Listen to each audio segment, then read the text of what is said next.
When you're making your first batch of beer, you should probably just keep the instruction sheet right next to you, and just read through and slowly follow the directions on the sheet. As I look here, step 1 is to fill your brew pot with 2.5 gallons of water, which I've already done here. Place the specialty grains, which is this bag here, inside a muslin bag and tie. When you're about to put your specialty grains into the muslin bag, go ahead and spread it nice and wide. Place the muslin bag right over the bag of specialty grains.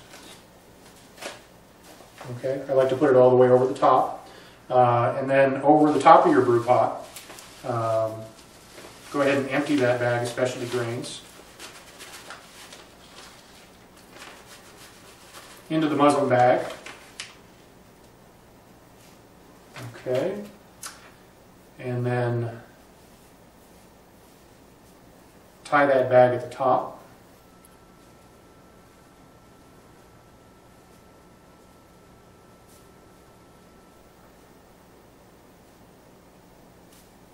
Make sure you've got a nice knot in there. You don't want your bag to open up while the pot's on the stove. So I'm just going to add this bag of grains to the water, and then I'm going to move this pot over to the stove.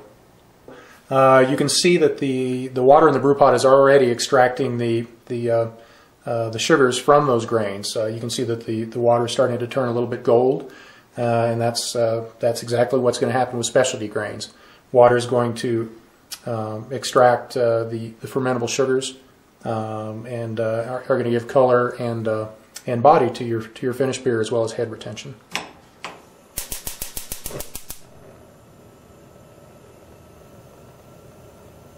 I'm going to go ahead and leave these grains in as the heat increases. I want to take the grain bag out just before the water is going to come to a boil. The hot water is going to extract everything I want from those grains.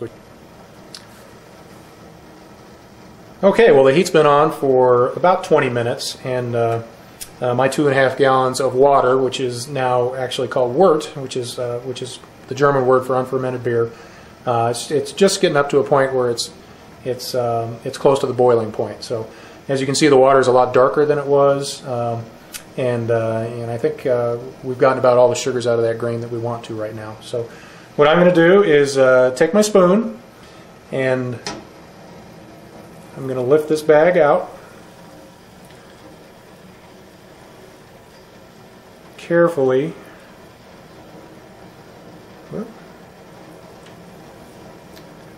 Put that on the bottom.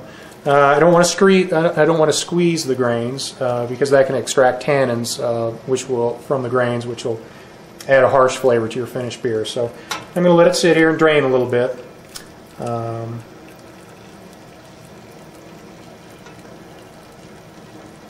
That's about enough.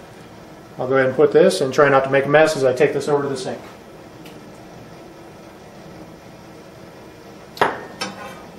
Now the next step on our instructions is to turn the heat off and add malt extract. So that's what I'm going to do next. I've been soaking this extract in hot water in order to make it less viscous and to make it easier to pour into the brew pot.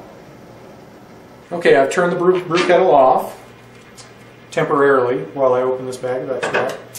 I'm going to go ahead and open up the corner.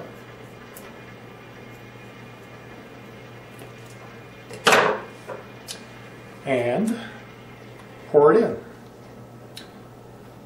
As you can see, it's very syrupy stuff, very sweet. Again, this contains the sugars that the yeast is going to eat. Okay, I've squeezed out about all the extract I'm going to get from this bag. So I'm going to go ahead and toss the bag. Now I'm going to get my spoon and stir that mixture. You want to really make sure and stir this well so that your extract won't scorch the bottom of your pot.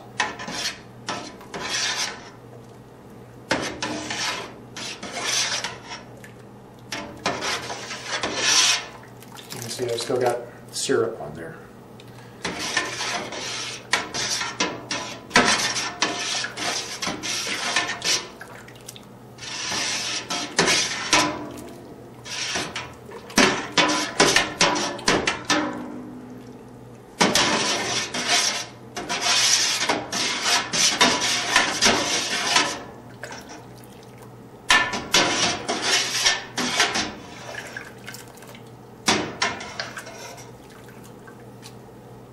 Okay, it looks like the extract is pretty well dissolved, so I'm going to go ahead and turn the heat back on.